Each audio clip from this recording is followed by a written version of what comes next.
Now, can you see now? Yes, sir, it's visible. Okay. Yeah. Okay, sir, so with your permission, shall we start?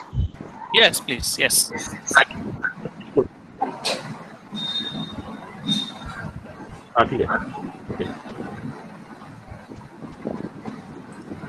A very warm welcome to all the participants. A very good morning.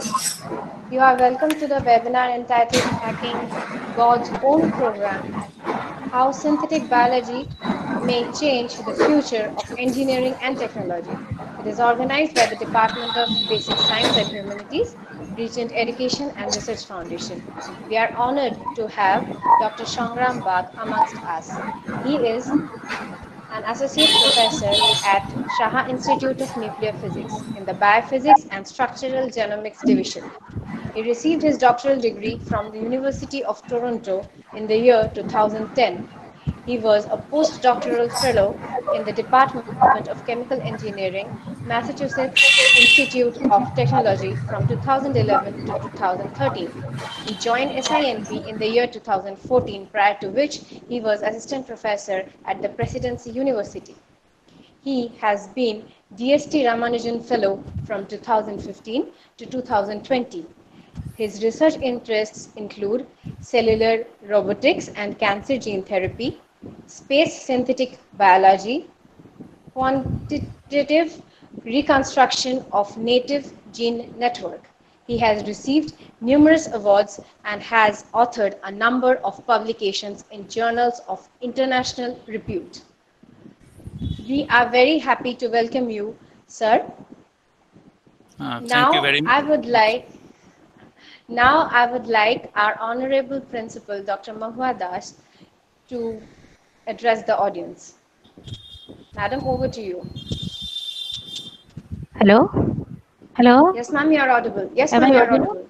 Yes, ma'am. Thank you, Anindita. Thank you, ma'am. Hello, everyone. Good morning to you all. Today, the Basic Science and Humanities Department has arranged the webinar on Hacking God's Own Program: How Synthetic Biology May Change the Future of the Engineering and Technology.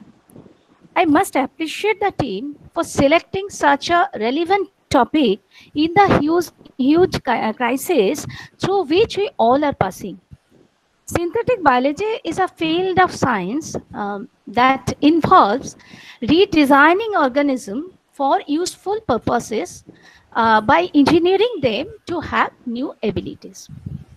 Synthetic biologists or companies around the world are harnessing the power of nature to solve problems in medicine, manufacturing, and agriculture. It can be applied to help provide diagnostic tests and to develop diagnostic kits that are easy to distribute. It can also help us to better understand the COVID strains and create vaccines. However, I will not take much time because we have Dr. Shangram Bagh as the resource person for this webinar to get many important insights on the topic. I warmly welcome Dr. Shangram Bagh in our virtual platform. I also welcome all the participants in this webinar. I know that the session will be enriching as well as enlightening.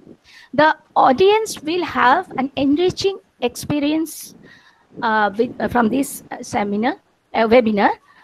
We hope that we can host Dr. Bagh at our Regent campus for more and more such engaging sessions after the pandemic is over. I take the privilege to thank Dr. Bagh for joining us and sharing his valuable time. Over to Anindita. Thank you, ma'am. Thank you very much. I would now request our Honorable Dean Academics, Dr. Ashok Kumar Shaw, to say a few words.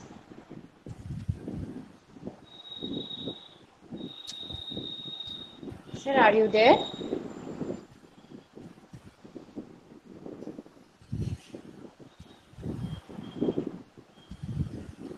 Okay, maybe sir is not with us at this moment. Sir, Sir Shongram, sir, Yes.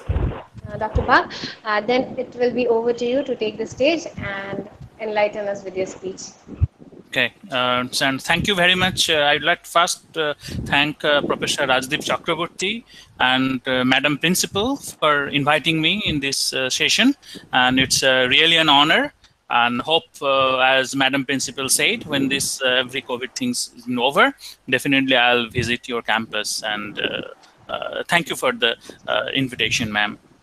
So what I'm going to talk about today is a very, I do understand this is an engineering college, and I'd like to take as much as general, but the last few minutes, like 5 to 10 minutes, I would also like to talk about what kind of work also we are doing in our lab.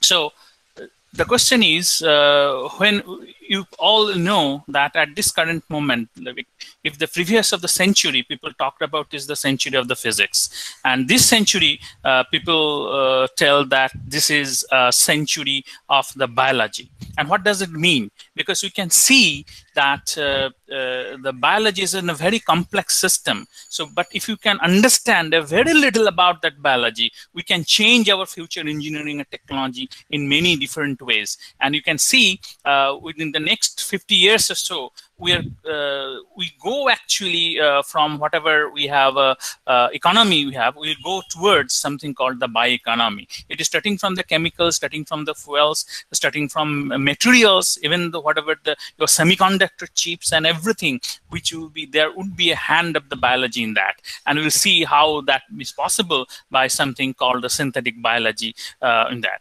Now let us start from here. You probably actually see this kind of movie like the Jurassic Park. Either you have seen the Jurassic Park 1, 2, 3 or Jurassic World or something, it doesn't matter. But the whole thing is that this is a science fiction movie, and this is the first written in 1986, the Jurassic Park 1, what we called in terms of the movie, and it's written by Michael Crichton. The question is that was written in 1986. We'll just at this moment try to see that if we have the enough technology to make a dinosaur or not. So as you have studied, all of you, at least the biology in your high school, so you do know that either it's a dinosaur or a human being. The main theme or what is the common among them is that the fourth thing, ATGC, 4 different nucleic acids, and that makes the genome either of a dinosaur or either of a human being.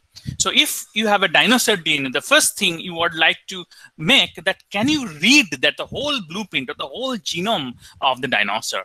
The question is that technology here? And it is.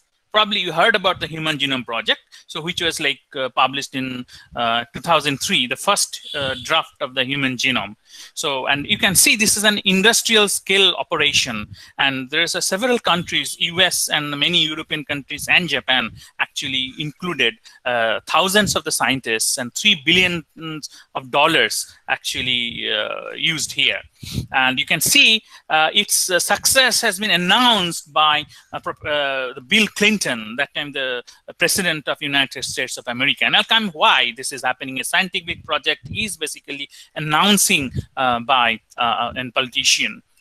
So the whole thing, what the significance of this Human Genome Project is that we, at this moment, if we think the genome is the blueprint of the life or the software of the life, we can actually read that blueprint of the life later by later. Okay, so that's the first part, to make the dinosaur. Now next I'll come that we can read. Now can you write? What does that mean? So in 2008, the Craig Venters group actually, what they have done, they actually chemically synthesized the whole genome of a bacteria called Mycoplasma genitalium. Now, what is the significance of that? So you may heard there's something called polymerase chain reaction, which is, or PCR, which is basically amplifying a DNA template in millions or the billions of the copies. But that PCR is not writing that, because it's like a photocopying. You must need a template in order to copy that. Whereas this chemical synthesis gives you the whole idea you can write anything. So you showed that chemical synthesis of Mycoplasma genitalium, the whole thing, but you can put any other chromosome in that way. So the significance of this artificial life, which I call artificial life 1, that you can write anything you want. And remember that this genetic substance is not biologically created. It is just created by the chemistry outside a biological cell, and you actually make this the whole genome. So this is called the artificial life 1. Now, what about just after 2 years, 2010, the same group actually published another important paper, and what I called it at artificial life 2, which is transforming one species to another, and you start from the scratch. What does it mean? They actually synthesize that whole Mycoplasma chromosome and then put that chromosome in another species, and what they saw, this another species actually transformed to that the previous species. So this is like, if you want to see what is the significance in an engineering term, it is like software is creating its own hardware. What does that mean? Because I said that the blueprint of the life, or whatever the program is written, and that is the DNA, which has been synthesized chemically and put it in another species. So this another species changed and physically to another species. Another species means it's all proteins, all metabolites, all the cell wall composition has to be changed. It means that's the hardware to go, that's the life. And so this, the significance is software is creating its own hardware. But if you want to look this as in a machine world, how it looks like? It looks like this. You have heard or you have seen this movie Matrix. If you have not, I strongly recommend, but please, as an engineering student, you should watch this movie. And now here, if you remember this movie, or even if you don't remember, it doesn't matter. So this guy is not a person, but this is according to the movie, he's an architect. It is basically in software itself. So this software actually developed all other softwares or all other programs in the Matrix. But that is software is creating its own software. But at the very same time, in this movie, this machine world, this programming world, they also create hardware. So the hardware machine, which are actually descend to destroy the human settlement at the Zion, according to this movie. So what I can say in terms of this in machine world, which actually looks like basically in science fiction movie, in biological world, the system is actually doing this for billions of the years by the evolution. So till now, what I got here, that we can read, and definitely we can write, we can transform to another species. So if you remember the Jurassic Park movie, there is something called the DNA video, which they actually show in the 3 steps they made the dinosaur. In the first step, they actually got the dinosaur DNA from the blood, which is like preserved for millions of the years under an amber. And from that blood, they got the dinosaur DNA. They actually sequenced this whole genome of this dinosaur. Then they actually chemically synthesized that whole genome and then put in a frog embryo. And this frog embryo actually changed to the dinosaur, right? So now, but I told you that by 2010, we had all things are in our hand. So we can read the whole genome sequence, we can write the whole genome sequence, and we can change that one species to another by putting this synthesized chromosome to the another species. So now, what I can tell that we are ready to make the dinosaur if you really get the blood of the dinosaur. Now, let me ask you another question. So when you call about the engineering, whatever you're studying, your engineering, either electrical engineering, civil engineering, mechanical, whatever it is, so you always see that engineering like this, right? This is a beautiful building in Singapore, or this is a rover on the Mars.